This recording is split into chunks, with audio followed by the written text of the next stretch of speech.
Hey guys, Pro1701 here, and today we're going to talk about the 12th Doctor some more. And my question is, which Capaldi series is the best Capaldi series, or your favorite Capaldi series, since I guess those are technically two different things. Now, the other day I did a video talking about what is Capaldi's worst series. Now that one was easy for me, because it's Series 9. I don't really care for most of Series 9, though the good episodes are good. I didn't really care for a good chunk of it, so I got to thinking about it, and I was like, oh, which one do I think is his best one? And the reason why I thought it would make a good video is I'm having trouble coming up with the answer, because I like Series 8 and I like Series 10, a lot of times for different reasons. All of Capaldi's run, like most of Moffat's run as a whole, are mixed bags. Every series is a mixed bag. There's good and bad. Well, even Series 9, which I don't like most of Series 9, but the late two-parter is phenomenal, and of course Heaven Sent is a masterpiece, and even Sleep No More is underrated. But Series 8 and Series 9 are very mixed bags. The good stories are really good oftentimes, and the bad stories are really bad oftentimes. So I went back to the list I made when I did my video talking about the Capaldi era as a whole, where I kind of ranked each series and each story under kind of crap, bad, good, great, masterpiece, and meh. I went back to that to look at Series 8 and Series 10. I literally have to use two notebooks because this first notebook is completely full of, well, mostly full of Doctor Who videos. My hieroglyphic handwriting. One of my teachers in college told me I write in hieroglyphics. I should have been a doctor. I got the handwriting for it. And I filled this notebook up. It's all like Doctor Who video stuff. So I had to start another notebook. So, looking at it, for Series 8, I had going by crap, bad, meh, good, great, and masterpiece. In Series 8, I had 4 stories that were crap, none that were bad, 2 that were meh, 2 that were good, 2 that were great, 2 that were masterpiece. And for Series 10, I had 3 that were crap, 2 that were bad, 1 that was meh, 2 that was good, 2 that was great, and 3 that were masterpiece. Now, for the most part, I'm not including Christmas specials because it's really hard for me to slot where they go, with the exception of Twice Upon a Time, because I do feel like Twice Upon a Time concludes the whole World Enough in Time story. I almost count that as a trilogy, since Dr. Falls literally leads right into Twice Upon a Time. So I do count Twice Upon a Time on the list. And the ones I had in crap for Series 8 were Listen, The Caretaker, Kill the Moon, and Forest of the Night. I think all 4 of those stories are utter garbage, like unwatchable. Like those are 4 stories I never want to see ever again. They're awful. I didn't have anything in bad, and for meh, it was just the series finale, the 2-parter, The Dark Water and The Death in Heaven. Because it has some things I like about it, it has some things I don't like about it. But at the end of the day, I just find it a little boring and uninteresting. Part of it's just the fact I don't like Danny. I just never connected with Danny as a character. I never believed in his and Clara's relationship. I never buy Danny as a character. I love Missy in it, because I always love Missy. Michelle Gomez is so good in that role. Missy really is what I think made me accept the Time Lords being able to change gender. Because I think before Missy, I would have had a huge problem with a female doctor. I don't think I would have liked that as an idea. But I love Missy so much that I can accept a female doctor, because I wouldn't want to lose Missy as the Master. I love Missy as a female version of the Master so much that for me, gender swapping for Time Lords is easily canon now. She's so good in that role. And then in good, I had Into the Dalek and Robots of Sherwood, though I might actually bump Robots of Sherwood into great, because Robots of Sherwood is one, it seems like every time I watch it, I appreciate it a little more. And when I did this, I had it in good, but I'd probably move it into great now, because it is a fun story. In great, I had Deep Breath and Time Heist. Deep Breath is another one I appreciate every time I rewatch it. And I love Time Heist. It's so much fun. It's just a fun story.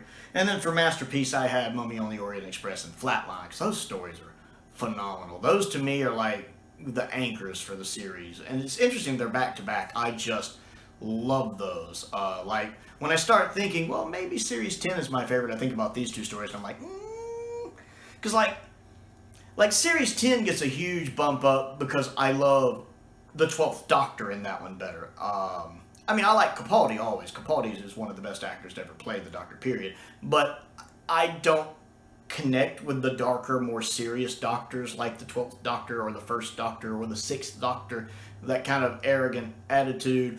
The only exception to that may be John. I do love the 3rd Doctor a lot. He's one of my favorites. But by Series 10, I love how Capaldi is playing the Doctor. Because to be honest, Series 10, 12th Doctor reminds me a lot of the 3rd Doctor, honestly. And that's a huge compliment, I assure you. I don't get into Series 8, 12th Doctor as much. And I say that, but going back and I see him in like Robots of Sherwood, and I see him in Time Heist, and I especially see him in Mummy on the Orient Express and Flatline. And I actually do like him in those. So he's kind of growing on me, those. It's Series 9 Capaldi I really have an issue with. Somebody in the comments mentioned about him seeming like he was having a midlife crisis in it, and I agree with that. And then in Series 10, in crap, I had Oxygen, the Pyramid one, and The Lie of the Land. So Oxygen and the last 2 parts of the Monk trilogy. Because I hate those 3 episodes. I hate Oxygen. You know, I get it. It's a video talking bad about capitalism. Fine. I'm sure Stalin would have loved the episode. I don't really care for it. I find it uninteresting. And then, of course, the Monk trilogy I don't really care for, but it's really parts 2 and part 3 I don't like. It just seems like it didn't need to be a trilogy. I think if you had done Pyramid and Lie of the Land maybe as 1 episode, I might have liked it better. It probably wouldn't have worked, but I would have liked it better. It's too long and drawn out and eats up too much of the series, in my opinion. For bad, I had Knock Knock and Eaters of Light. Knock Knock, I need to rewatch. I've only watched it the 1 time. It does deserve a rewatch. I know it has that guy who plays Poirot in it, the Agatha Christie detective. I know he's also in the crappy Wing Commander movie. I like him as an actor. I didn't care for the episode, but it deserves a rewatch. And Eaters of Light, I just didn't really connect with either. I didn't really like it, which is a shame because it's the only modern series story also written by someone who wrote for Classic Who, because I know it's the woman who wrote Survival, and I like Survival. It's a great story. So this one was, ultimately, I think Eaters is just disappointing to me because I expected more out of it. For meh, I just put the pilot. I don't love the pilot, but I don't really dislike the pilot. It's not one I go back and rewatch, though. I probably should go back and give it another rewatch. And I love the scene when they're there, when the Daleks are battling the Movellans, because I like when modern Doctor Who does those little wink and nods to Classic Who fans, where if it's someone who hasn't seen Classic Who, they're not really missing anything. But for us Classic Who fans, we can be like, hey, that's the Movellans, cool! You know, it's that nice little wink to us that I like. In good, I have Smile and Extremis. I like Smile. I rewatched Smile not too long ago. I really like Smile. It's an emoji episode that works. Even the Emoji Movie couldn't do that. And then Extremis I enjoy. I will admit I did like Extremis. I think I liked the idea of Extremis possibly more than Extremis, although the episode's fine, but I like the idea of it. It kind of reminds me of it's kind of like a digital version of the Android Invasion in a way. From Classic Who with Tom Baker, kind of what's going on, to a degree. That'd be a good comparison video. It's kind of like if Android Invasion is the analog version, then Extremis is the digital version, and I kind of like that. It's a good story. In great, I have Empress of Mars and Dr. Falls, and in Dr. Falls, it's like knocking on the door of Masterpiece. It's right there. I don't quite put it in Masterpiece, but it's almost there. It's such a good story, and it definitely has that great Capaldi speech about I do what I do because it's right. I love that. That's one of the best speeches I've ever heard the Doctor do. I love that speech. It's such a good episode. It just doesn't quite knock Masterpiece for me. Not quite. Almost. It's kind of like Pirate Planet for me. I love Pirate Planet to death. I don't quite put it in Masterpiece. It's knocking on the door of it. And then Empress of Mars, I really enjoy. I think it really gives you a good sense of the Ice Warriors and how they think and their culture and kind of their honor and all that. I really like that. It kind of fleshes out the Ice Warriors in a way that Classic Who really doesn't. So they're not as just two-dimensional bad guys. You know, it kind of reminds me, I guess, of Curse of Peladon when they were actually the good guys in that. I kind of like that in this, where there's no malice necessarily on their part. I enjoy that. And then in Masterpiece, I had Thin Ice, World Enough of Time, and Twice Upon a Time, because I love Thin Ice. It's my second favorite Capaldi story behind Heaven Sent. I just love it. All of the historical work in that story looks so good. You swear you're there. And of course, World Enough of Time is amazing. Such a good setup. I just love the premise of World Enough of Time. The ship, by the black hole where time is moving different depending on the ends and the Cybermen. That's such a good concept. I wish I'd come up with that. That is amazing. And I definitely like that. Like I'm slowly trying to work my way through spare parts right now because I bought spare parts digitally because it was like $3 and I am having a rough go of it. As in, bought it like a month and a half ago and I still haven't finished it. It's slow going. I think I have trouble just with audios. As much as I love Jubilee, because I did love Jubilee. Or maybe it's just because I really wish I owned it in a physical media. But I think I like World Enough and Time better. I haven't finished spare parts. I'm on part 4. But I like World Enough and Time better. It's like part of it's probably just because I can see it. And of course, Twice Upon a Time. Issues with the First Doctor aside, those issues are becoming a little more bothersome as I see more of Hartnell and I start to see the problems with how the First Doctor is portrayed here. But aside from that, I love Twice Upon a Time. And David Bradley is great in the role.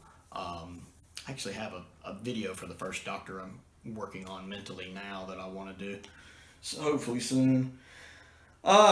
This went further than I intended. But at the end of the day, I can't quite pick between Series 8 and Series 10. Sometimes I'll think one, sometimes I'll think the other. Like, Series 10 has a leg up in a lot of ways, because not only do I prefer Capaldi in it, but I like Bill better as a companion. I love Bill as a companion. I think she's a really good companion. She's full of spunk. I like that. And I just feel like her and 12 have a really good dynamic that I enjoy.